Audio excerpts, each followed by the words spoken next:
What is going on, YouTube people? I am back from New York Comic Con. Feels like I was only gone for a week, but I wasn't paying super close attention to card stuff. I mean, I was paying attention, but I wasn't like in the weeds like I typically am, and I just feel like I missed a ton of stuff. Nothing major, just like a ton of little stuff. When I don't do the weekly sports card market update, it really takes me out of my rhythm, if you will. Before we dive too deep, shout out to today's video sponsor, Just Collect. If you have a collection you are looking to sell, vintage, modern, head on over to Just Collect. There's a link in the description of the video. It'll send you over to their appraisal form. Fill out what you got. One of their team members will reach out, take a look, see what you have, see if it's something that they're interested in, and they are fantastic to work with. So if you are looking for a collection to move and you are not sure who to turn to, head on over to my friends at Just Collect. Today, I want to talk about some observations I had coming out of New York City on the sports card side of things. You could say collectibles in general, but we'll drill down to the sports card level a little bit.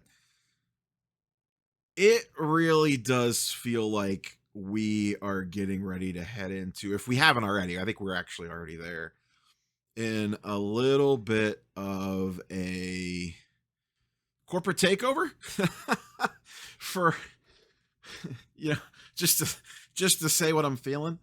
I think some of the small and medium guys, and I'm not even necessarily talking about like, your average card show dealer, your small time dealer, or even like your local card shop.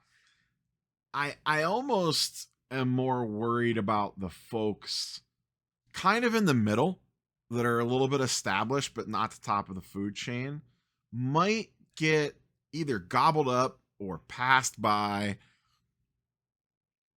There just seems to be a lot of big business sniffing around. I have this photo I took at Card Vault by Tom Brady. This is just one of many examples, but I swung by, and I didn't even realize this was happening because this got announced while I was there, that they were doing a grand opening of Card Vault by Tom Brady in Soho in New York City. Happens to be, if you're familiar with the city, it's one block over from Ruberosa, which is a great Italian restaurant that my wife and I try to go to whenever we're in town. So they opened up on Wednesday, swung on over there, got a pizza for lunch, and then rolled on over to the card shop to check it out. I'd never been in one before. And it feels, I'll flip a couple photos forward here to the inside. It's small, but it's New York City. You expect that. They're not going to have some mega massive, footprint in downtown New York City. There's only a couple of showcases there. They had these two main showcases with cards, the vertical showcases. And then on each wall, they had more square shelf-like showcases. They were a little bit deeper that they put wax on. Over here, a little off camera, was mostly Pokemon and TCG, and then some sports cards on this was non-sports cards mostly on this side, TCG non-sports. This was all sports cards on this side, mostly all new release product. And then they had some loose packs and other stuff behind the desk. Back here in the little vault area, I did not go back there. Chris Costa and some other team members looked like they were having a little bit of like little grand opening day, meetings and parties. They had pizza and stuff back there. I didn't want to mess around with anything. I did not record any video in here. I thought about it, but the shop was very small and it was their opening day. I didn't want to be in anyone's way. So I just snapped a few still photos of it. Very nice store, very clean, very well laid out, given the space that they had. I really like these showcases with the LED lights inside of them. It made the cards extremely very easy to see. Their pricing was about what you would expect in a shop like this, 15-20% over where like current market prices were on wax, maybe 20% in some cases. I didn't comp out any singles but at a quick glance, that seemed to be the feel on that side as well. But they have announced that they're opening like 6, 7, 8, 9 new, I don't know, they're opening a ton more stores. They already have a ton, and now they have a ton more. The other thing at New York City, I talked about this in the NYCC 3-day vlog that I posted. It was kind of buried like 3/4 of the way in, so I'm not sure how many people will see or hear it. So I'll bring it back up here. One of my big takeaways from New York Comic Con was Walmart continues to make a big splash in the hobby space.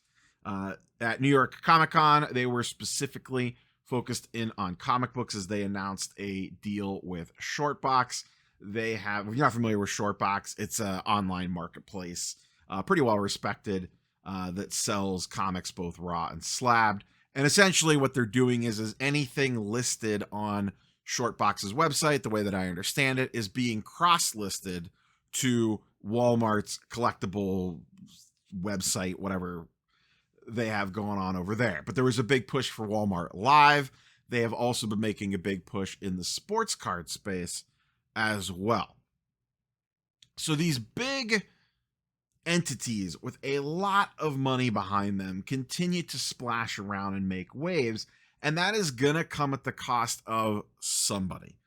And like I said at the top of the video, I think it's going to be the folks that are impacted the most, I think, are the people in the middle, not necessarily the people at the bottom. But I think that middle ground are going to be the ones that potentially run into some problems. I'll give you another example. If you are let's say you're not like a DC Sports, or maybe even it would affect like a DC Sports, or like a Probstein who's just leaving eBay, actually, and I might do a video later this week on eBay consignment, but you know, PSA is now sucking up a ton of volume on the eBay consignment side of things. Like I said, I might talk more about this in detail, so I don't want to go too far down this rabbit hole, but they are doing a ton of business now. With their direct to eBay link, a lot of cards that would typically have gone to other consigners are now just being sold directly by PSA on eBay. So those middle tier consigners are having cards taken away from them that normally they would have got their hands on. So that's less inventory going through their system, which means that's less money that they are making. We have seen it again with, and we don't know how this will play out yet, but we'll see Whatnot's new repack policy. That seems like it is tailored to hurt the small and medium sized sellers in that case. The big sellers, they have the margin or the means to get a verified repack. If you are a small time seller or a smaller seller to maybe even a medium seller, you might not have that margin. You might not have the capabilities to scale something like that. You're now at the whim of, say you go to a third party like a PSA, or if someone else pops up that does it, you're now beholden to them and their timelines. You don't have the freedom to just do it on your own, and your profit margins are probably way less. So I have a sneaking suspicion some of those folks might get pushed out a little bit. But it seems like we are seeing it in all aspects of the hobby, where these bigger entities are coming in with deep pockets and either gobbling up the little to medium sized people, or essentially forcing them out with things that they are doing, policies that are being enacted, those sorts of things that are having negative impacts on their business. So they're almost being indirectly forced out to a degree. And I don't see this slowing down. You know, Walmart, I have no idea if they're going to succeed or not, but they are spending a metric ton of money in both the comic and card space to at least try. And if Walmart decides that they really want to get into this space, they can outspend a crap ton of people to do it. And at some point in time, that amount of money will win them something. It might not win them the whole thing, but they will be able to almost buy their way into a footprint or a foothold in the market if they so choose. Now, maybe it's not worth it because the amount of money that they have to spend versus the reward that they would get from that. but they have the power to do it almost more so than anybody else. We've seen PSA leverage the eBay thing for all the power in the world. We're seeing these bigger entities open these card shops like Tom Brady. He's taking his thing national now, opening card shops all over the country. If you have a local card shop in a larger metropolitan area and maybe there's not a lot around, and all of a sudden a card vault opens up in your neck of the woods, I would be a little concerned, because guess who's not going to have trouble getting allocation? Tom Brady. So if Topps Chrome Basketball comes out and you want cases of it, there's going to be less cases to go to you, because I can guarantee you Tom Brady card vaults are going to get instant allocation. They are not going to have to go through the same approval processes that everybody else is. And as he opens up more stores, there is only, and other people like him, there is only so much product to go around. Yes, they print a crap ton of it, but at some point in time, the peanut butter on the sandwich gets spread a little too thin. And then what are they going to do? Are they going to give the small local shop that's been there for 30 years an extra case of Topps Chrome Basketball? Or are they going to give it to Tom Brady and his shop? Boy, oh boy, I wonder where that extra case is going to go. I don't think it takes a rocket scientist to figure that one out.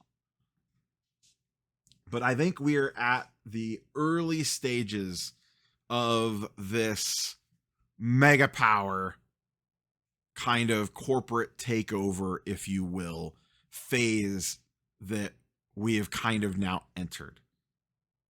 And like I said, you are seeing it in all aspects of collectibles.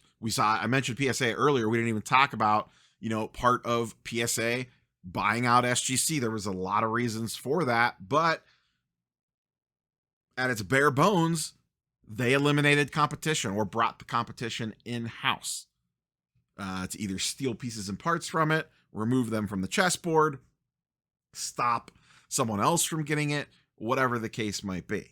We've seen it with Fanatics as they took over the hobby, and they take over the hobby again with the basketball license now and the NFL license soon to follow. What's going to happen to those folks that had major Panini allocations but don't have major Topps allocations? There's going to be a lot of people that are left kind of swinging in the wind there, that they made their bread and butter on selling Panini product, and maybe they got some Topps stuff, to now they basically have nothing. All that hard work they put in for years building up Panini allocation numbers, now it's going to get you some unlicensed nonsense that most people are not going to want. So we'll see how far this goes and how long it continues to run, but keep an eye on what the big boys are doing out there, because they'll push everybody out from the table. And maybe it doesn't affect the real small time guys. They could fly under the radar, but those ones in the middle, look out. As always, curious for your thoughts and comments down below. Catch you on the next one. Peace.